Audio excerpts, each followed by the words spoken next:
Hey guys, welcome. We're going to bring on our guest of the evening, Miss Bridget Grace, in just a second.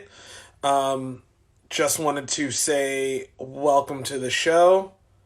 I appreciate everybody tuning in. Um, Exciting show tonight. I'm looking forward to it, guys. Hey! Hey, sorry about that. No, it's Technical all good. difficulties. That's the downside of doing Instagram Live podcast. It is. This is fun. Cool. Thank you so much for inviting me. This is an honor. Thank you for Awesome. coming on. Thank you for coming on.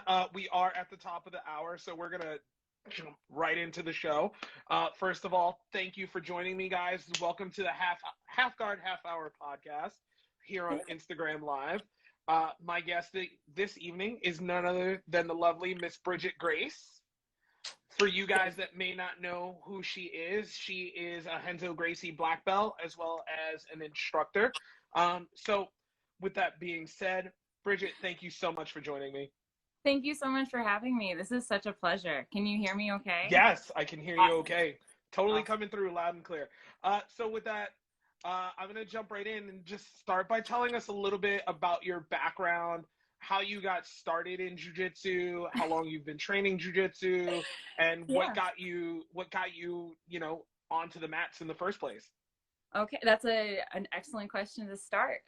So I've been training for since 2012, actually almost about 8 years now.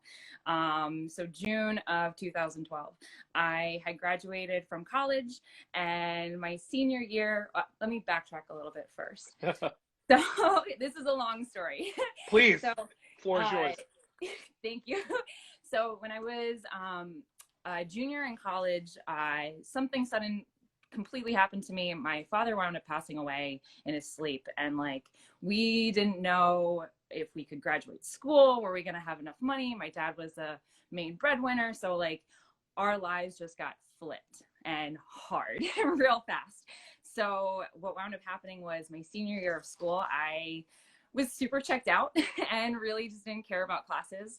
But I wound up going to a psychic at some point, and the psychic, this sounds so crazy, the psychic was essentially told me, so again, reminder that my dad had died, my world has just changed, and I went to the psychic, and the psychic essentially told me, you are going to be a champion.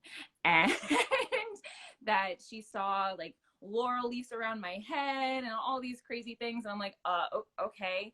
And it that's what she kind of left me with. And she was like, I see you in Brazil, like Brazil, something with Brazil. And I knew in 2012 that the Olympics were going to be in 2016 in Brazil.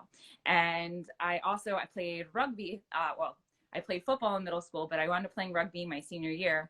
And so the psychic was the one that kind of gave me the hint to play a sport, go back into sports, find rugby, and it will take you to the Olympics or to Brazil or wherever. And one wound up happening. I got into a huge collision with a teammate of mine in the middle of a game. She and I are going in for the same tackle, and we collide heads, and I immediately fall, and I get this huge lump. It was literally like out of Looney Tunes. This huge lump appears on my head, and I'm like, oh, what's happening? I fall to my face, and I'm like, oh my gosh, oh my gosh, oh my gosh. The rest of my teammates are like off, they're running around. I look up, my coach immediately was like, you need to get your ass off the field and like seek some medical attention immediately. So that kind of put my rugby games or rugby dreams to bed. So wound up hitting up a friend of mine, being like, well, I want something as physical as rugby, but something that's a lot more individual. So turns out MMA is just like that. You have the hitting component and you have this thoughtful component, but you're really by yourself. And that's kind of what led me into MMA. So when I graduated school, I saw it as like just run away from the real world. I don't want to be in a corporate job. I don't know what I'm trying to do. I'm trying to find myself. So I wound up just throwing myself into fighting, and I loved it. It was the best. I am so happy that I had that experience.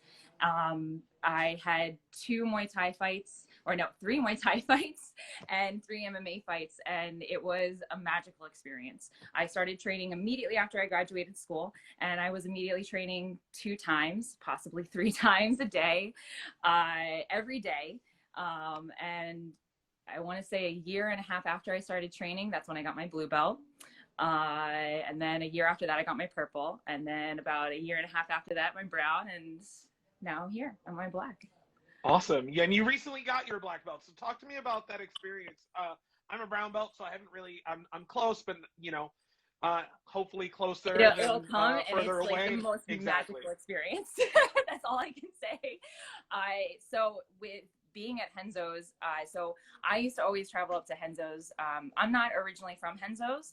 I actually started training there as a blue belt. So at my first academy that introduced me, everything was wonderful and beautiful. I was in Philadelphia. So while I was in Philly, I was trying to fight and trying to do all these other things that I wound up at Daniel Gracie's school. So when I was at Daniel's school, that's when he had a really strong connection with Cage Fury. So I thought, oh my gosh, this is my next step. This is perfect. Then I want to go to Invicta, or I want to go to the UFC. So while I was training at Daniel's, he actually opened my mind, or my eyes, up to more jiu-jitsu. And that's where I actually fell in love with jiu-jitsu.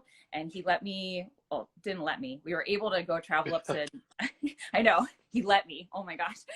We were able to go travel up to Henzou's, and that was such an incredible experience. So I was there as a blue belt, and I got to meet all these crazy, amazing people, like Jake Shields and John Danaher and Gary Tonin. And like, I didn't know any of these guys. But it was just like, I'm going to go train with these people. I have no idea what they have. They're incredible from everything that I've seen, and I'm just blessed to have this. So then training as a blue belt all the way up to now, starting the women's class, which was incredible to actually do. It started off as just like a massive intro for, so we have the upstairs is like our Muay Thai room, or our Muay Thai floor, and then the downstairs is all the jiu-jitsu. So the upstairs, again, coming from Philly, I don't know much of our fight team or much of how all the fight teams kind of interact with one another. But I know for me, I trained both and have always had the ability to train both no matter when I wanted to train. So I never had any issues. So then I'm now in New York, where a lot of the girls, it's only Muay Thai or it's only Jiu-Jitsu. So there's never this kind of marriage between. And I had the opportunity to give the girls a little bit of a taste of Jiu-Jitsu, and turns out they liked it. And other people really liked it too. And I wound up just asking can you teach another class, or can you teach this class? Can you cover this class? What about if we just do one class once a week? Would you be okay with like leading the class, or like doing the warm-ups, or just leading the rolls? So that's what it started at. And now it's evolved into this beautiful thing where Henzou is really supportive of it, of the women's class. And then again, getting my black belt in that class was incredible. Like I sobbed like a baby. I had all the kids around as well. So on Saturdays I teach the kids over there, and it was incredible. My boyfriend was the one that kind of orchestrated everything, made sure that Henzou was there. We had cakes, and there was a sword as well, and my black belt. Awesome. It was an amazing experience. So I mean, if you want to get your black belt that way and have children run all over you and kind of tie you up with your belt, and then have like a sword or something in your one hand, and then like other people on your other hand. It sounds like Naga. It sounds like going to a Naga. It's exactly like Naga. It's a throwback to my old days. Have you competed at Naga? I've been to a couple, never competed, because I was going to say, am I your ref? No, you and I actually met at the Show Your World. It was like all of 5 seconds. I was telling my wife this story because she asked who I was interviewing tonight. Show Your World, the World Clan. We met for all of like 5 seconds. Oh my gosh, I totally You were remember a purple that. belt, I think, at that point. And I was still a purple belt. Oh my gosh. So we met for all of 5 seconds. But part of the reason why I wanted to talk to you tonight is because I have a lot of female students where I teach who have been asking to hear the female perspective. So tell me a little bit about what it's like, or what it's been like for you, because you did MMA very early on before female MMA was really as mainstream. So what was that experience like jumping into a male dominant sport in MMA at the time, very early on for you? What was that experience like? Welcome to the boys club. It's like, I mean, I loved it. I had great training partners. I am so blessed that all of my guy training partners, we had sizes of all size, of all sizes. So I had little guys that I could train with and really big guys that I could train with. Especially when I was doing MMA, I didn't have as many girls to really bang around with. Like we would bring in some ladies, but it would definitely be tough. We would always try, or at least I would always try and find other gyms and create some kind of relationship where we could either cross train or something like that. And I know a lot of girls kind of, it's not the best thing to do, the cross training. I don't really like it all too much. I understand it and I agree with it to a certain extent, but I think that everyone kind of has to have their own home gym and really develop their own,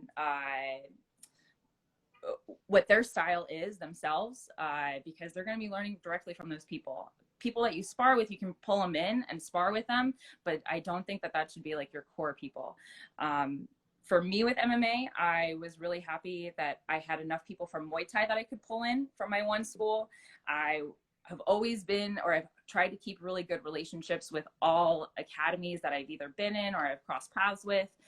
So I've been really lucky in that aspect. But definitely like 5 years ago when I was trying to do MMA, that was tough. I go into Henzous now and I mean, we have 5-6 girls on the mats doing MMA training. And part of me, like, my heart breaks because I do miss that like stand and bang MMA sparring, but at the same time I really don't miss how much my body is beaten up.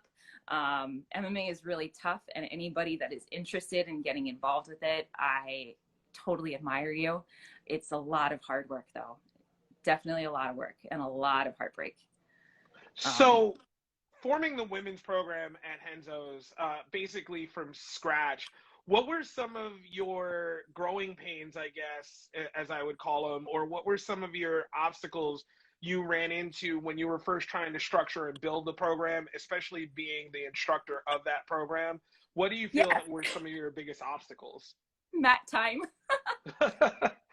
It's really like Henzos is such a massive academy, and to accommodate all of those members and to have all of that mat space and to have classes in the morning and the evening and the afternoon, there's so many people around all the time. So the hardest part is really just finding the mat space.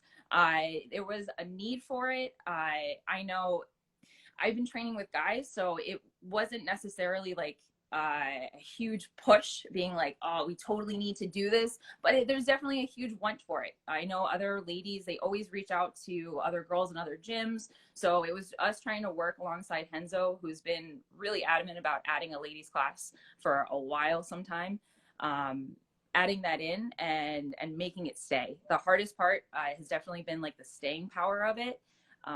We have a large following, like and our class is open to all women too, or all affiliates. It's free for all affiliates. Other ladies that come in, would have to pay a drop in. But with it being open to so many people, we have a steady group of women that come in, anywhere from 30 to about 40 girls per week, which is huge. So then the next hurdle is always just like, okay, so this is wonderful. Now how can we add to it without taking away from the other classes? So how can we create a win-win situation for us as the ladies that want to get more training in, and alongside, all the other classes, because there's Muay Thai classes, there's sparring classes, there's beginner classes, there's advanced classes. So it's really, how can this fit in with a time schedule? And then also, what times do I have? Because I teach classes and I am also doing privates. So that's the biggest hurdle, is just trying to find the time. And what advice would you give to ladies out there who are training at academies where maybe there isn't a women's program and they want to have that talk with their head instructor or one of the instructors in the gym about potentially starting a program? I think you should absolutely have that talk. It is a tough talk to have. You know, a couple of girls that have gone up, and it's actually stemmed from my class on Saturdays, and they've gone up to their own instructors and have expressed their interest of starting up a new class. So some of them have started up a little bit during the week as not to pull away from our Saturday classes. So a lot of academies are adding in like a Tuesday or a Wednesday night or any weekday during that they're starting to add in those women or ladies classes. But to initially start a class, it's definitely tough. And you start off with really small numbers, and that's fine. I mean, it's really, you're there to teach. You're there to learn a little bit. I know I've had some growing pains with some of the girls where I found white belts and I'm like, hey, come to my class. I'm not weird. I'm not crazy. Just come and train with me. So it's a little abrasive. Oh, probably not the best way to rope people in. But in terms of going up to a professor and saying that, hey, I'd really like to start this class up, as a brown and black belt, it's so much easier to do, as I'm sure you understand that. But as a white and blue belt, it's definitely a lot more tough. And I think in terms of that, you might need to have a higher ranked professor, a higher ranked a person just kind of have the mat space, or at least hold the mat space for them. In at least starting a women's class, I would definitely suggest starting off with that, or like a women's open mat, and going from there. Cool. So what, you know, you talked about teaching kids as well. You talk about teaching the women's program, you know, being a black belt, traveling around, going from school to school. As a female, what has been your biggest eye-opening fact that you've come across in your 8 years or 8+ years of training, being a female, and then now being a female instructor? Oh, the biggest takeaway that I really come out of this is, especially starting off as like a white belt. Oh my gosh, this is such a good question. There's so much depth to it. We've got time. Go for it. I know we've got time.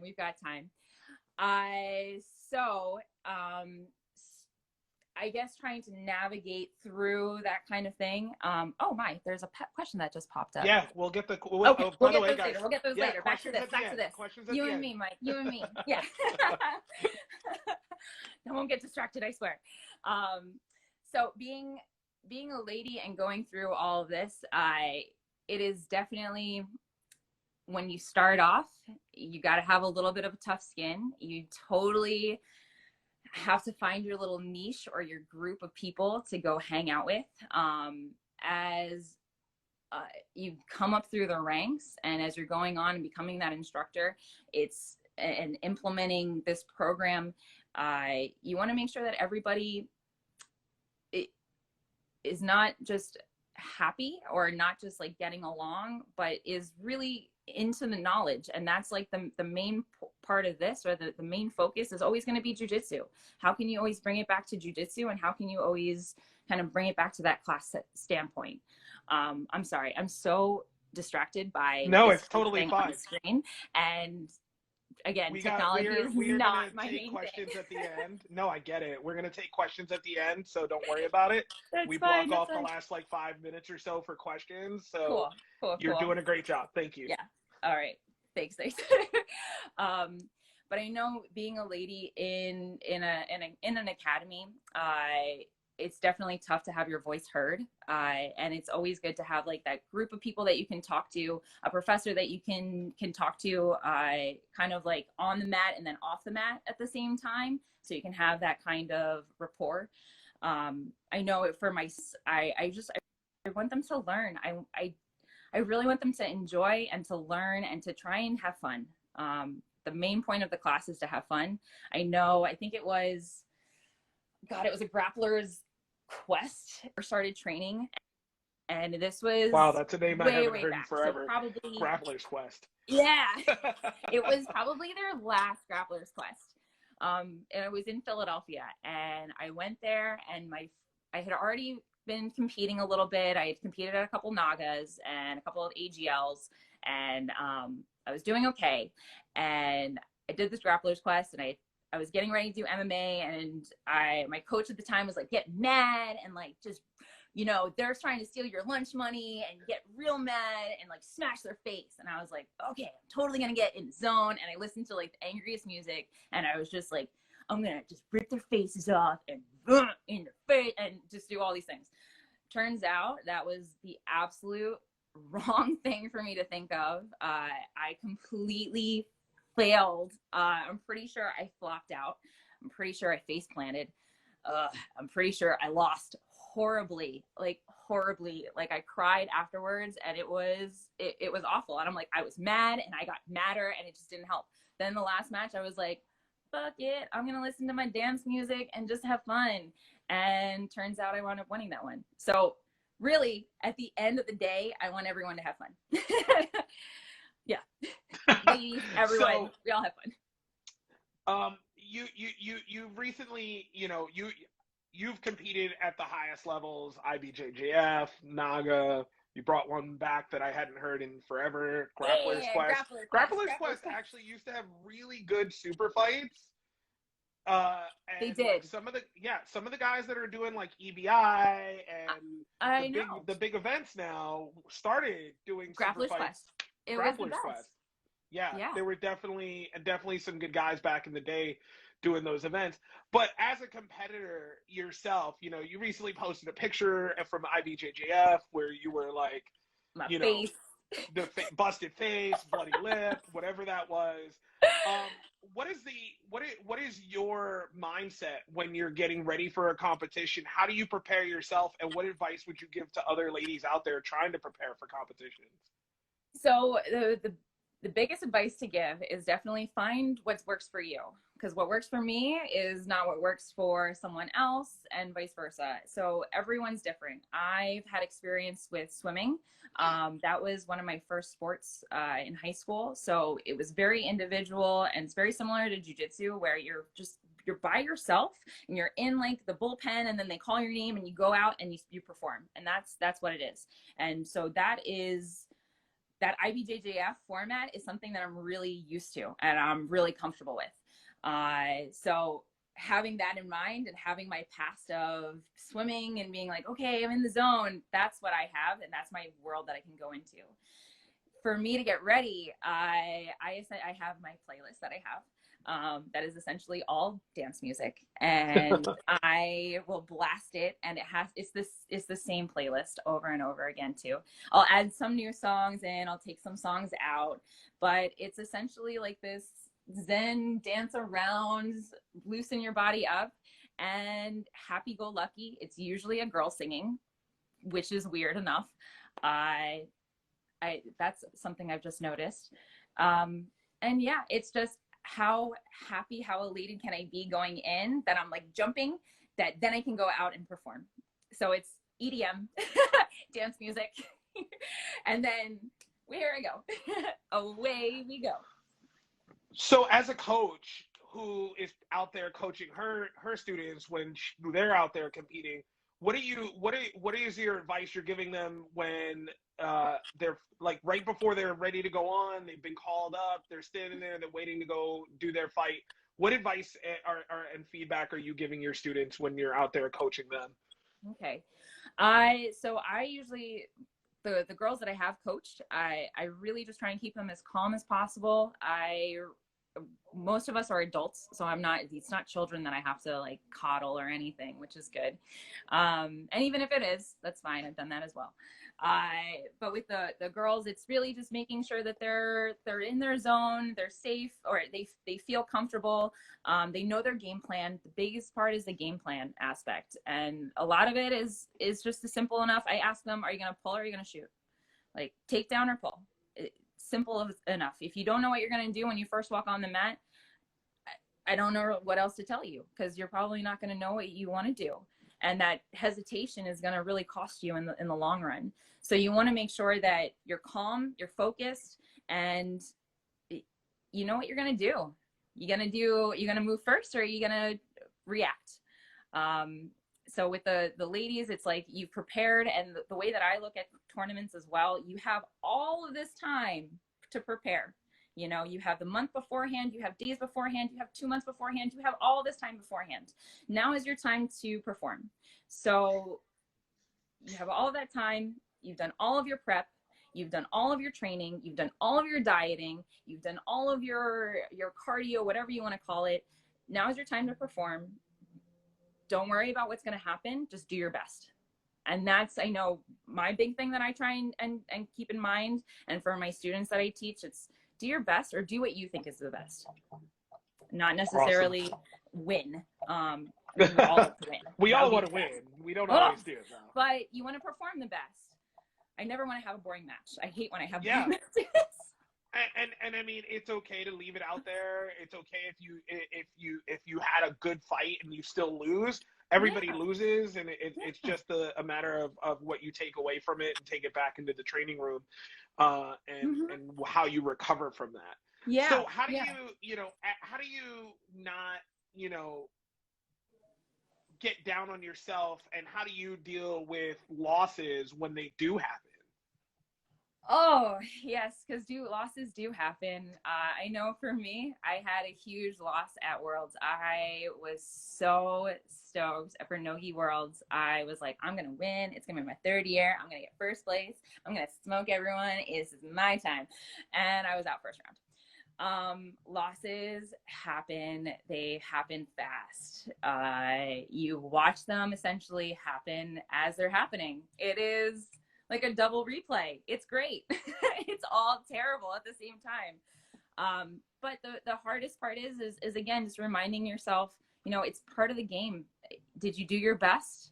Because again, if you did your best, you really can't be mad at yourself for losing. But losses do happen. Quick losses happen. And it's really, how can you pick yourself up, go back to training, and kind of keep working through it. Jiu-Jitsu is tough. Jiu-Jitsu is really tough like that.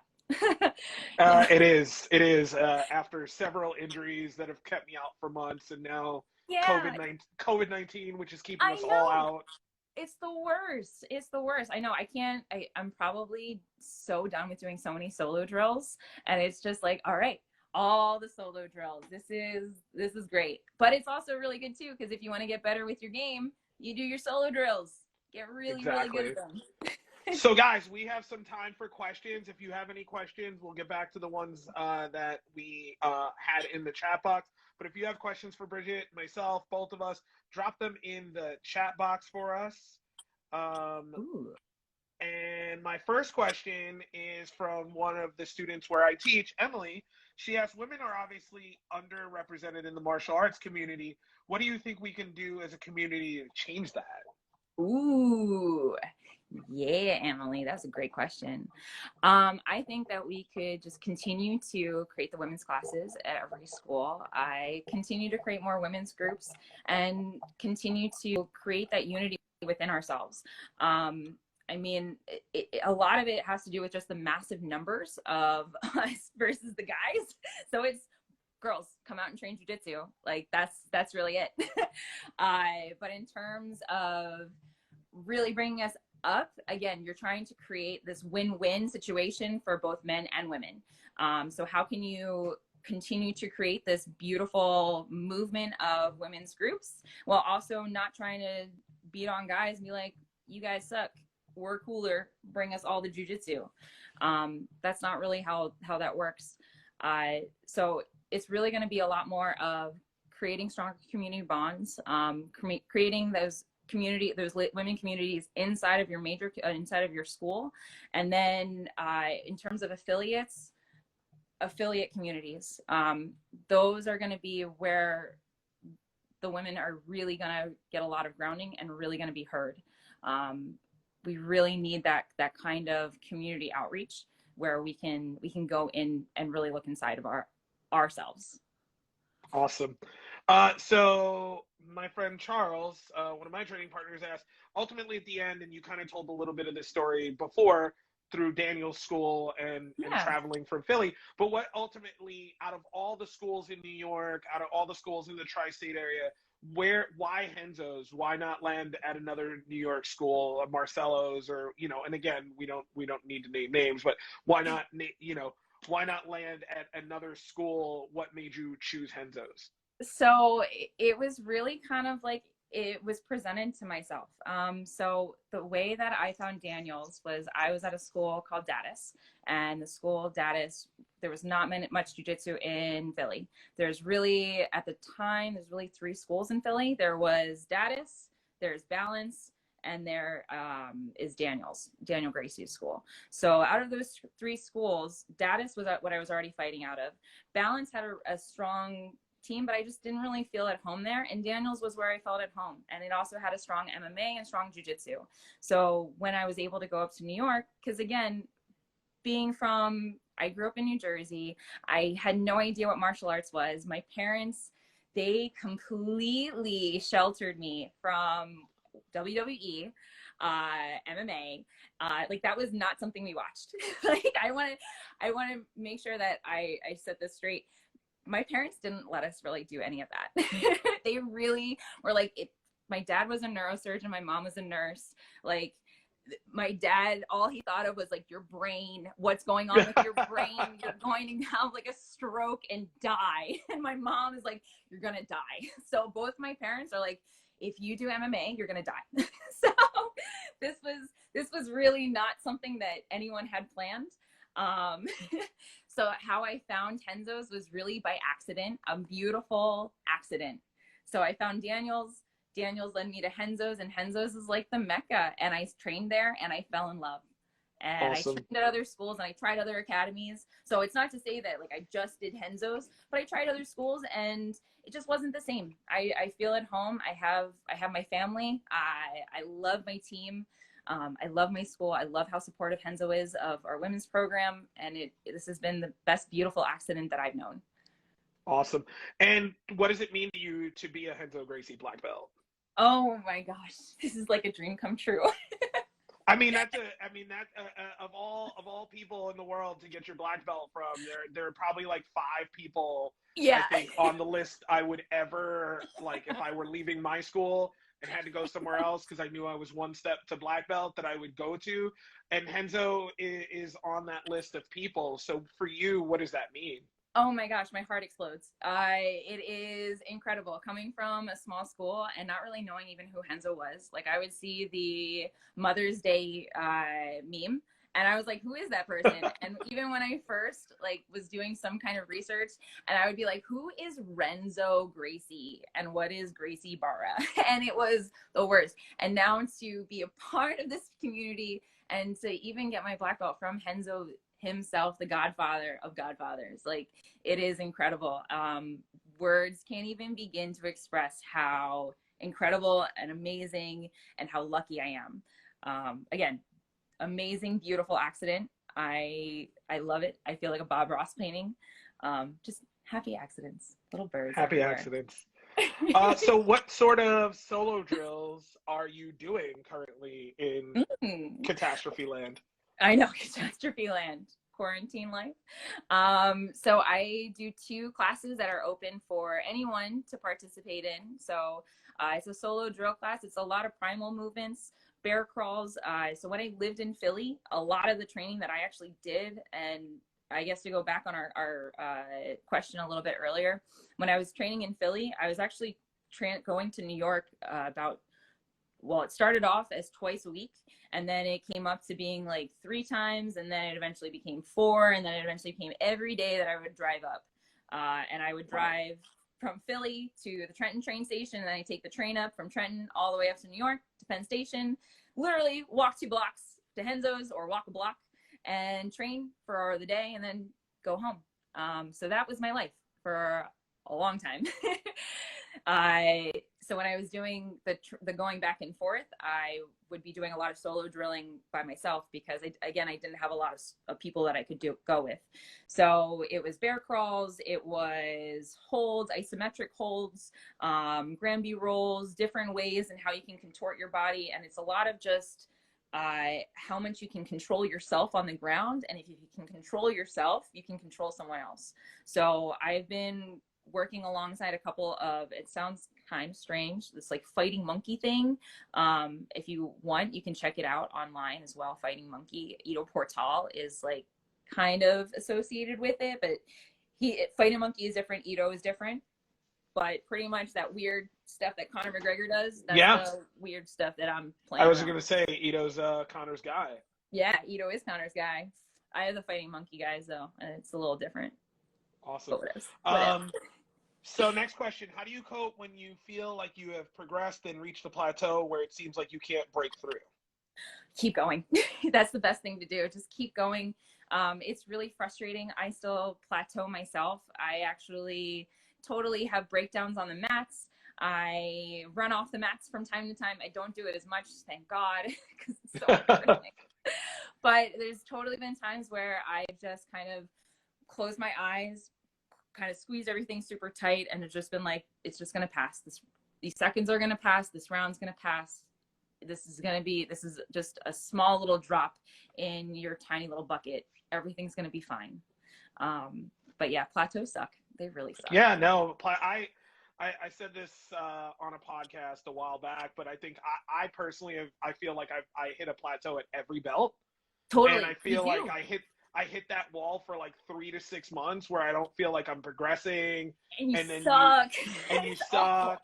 And that blue belt just tapped you out. Yeah. And you're like, what the hell, man? And it's like something stupid too. But you know that feeling, right? As a blue belt when you tap that purple belt or that brown belt. And so you know how good that blue belt just felt and how terrible you feel. I know. You try to not like let it get to you. So I will say plateaus happen, at least for me, at every belt. And I've hit that wall for 2, 3, 6 months, and then it eventually goes away. And I think part of that is letting your ego not get the best of you. Yeah, that's definitely tough to do, to let your ego kind of take that back seat. I know for me, at least I know with plateaus, I know I'm going to suck for a little bit, and then it's usually I'm going to really level up after that. So that's another thing that I kind of hang on to, or a little kind of nugget of truth. And I'm like, I will get better. I swear.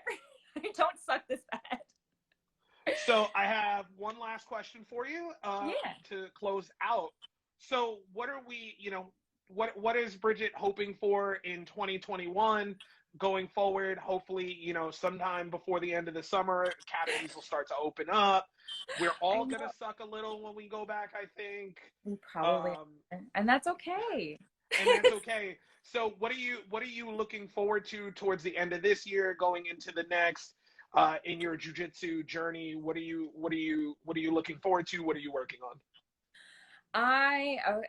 Again, loaded question. I'm really looking forward to getting back into competition. I am definitely looking forward to that. But the big thing that I'm looking forward to is just jumping back and having fun on the mats. Like, I miss rolling around with my friends. I miss choking my friends out. I miss being choked. I miss feeling my arm being hyperextended. I miss my pains that I have. I miss my knees hurting, being like, oh, that sucked. Let's do that again. Let's do it harder this time. And it's like, that's what I really miss. When we go back, I'm sure we're all going to suck. But what's really interesting, or what I found to be really interesting during this quarantine, is the stuff or the details that I'm paying attention to, especially as I'm drilling, because I don't have enough mat space. I'm at my apartment now and I have just no mats. So it's a lot of what footwork can I do? How can I grip things different ways? And just changing little things like that. I know it's making an impact when I go on the mats. Like, the little things that we do throughout our day can absolutely impact us on the mats at night, or months from now when we can actually go on. So being mindful of those things. I know this quarantine is definitely sucking, and I can't wait for this to end. It's hard to keep your chin up, but it's almost over, and we're almost back. Almost back. Exactly. Bridget, thank you for joining me on the podcast. Thank you so much for having me. When this world is over and we are back to normal, I will have you back on for the after effect. Let's see where we are in 2 to 3 months. We'll get you back on after we are back to normal and check in. But Bridget, thank you so much for your time this evening. Thank you for joining the Half Guard Half Hour. Thank you so much for having me. Any closing things you want to plug? Anything you want to talk about to close out? Awesome. Well, really, if anyone would like to be in on the drilling sessions, I mean, they're open to everyone. So if you are at all interested, feel free to DM me. I can put you in on the Zoom classes. I still am doing the women's class on Saturday. So any ladies around that would like to be in that, you're more than welcome to join me on my Saturdays. The 2 classes during the week are like a drilling class, and the Saturday class is like a legit-ish class with some drills. But I can't wait to see everyone when we get back. Stay strong. Keep doing your solo drills. Keep your chin up. Almost done. I promise we're almost done, or I hope we're almost done. And I can't wait to see you guys on the mats. Bridget, thank you so much. I hope you enjoy the rest of your week and your night. Thank you for coming on the show. Thank you so much. All right. Bye, guys. Adios, guys.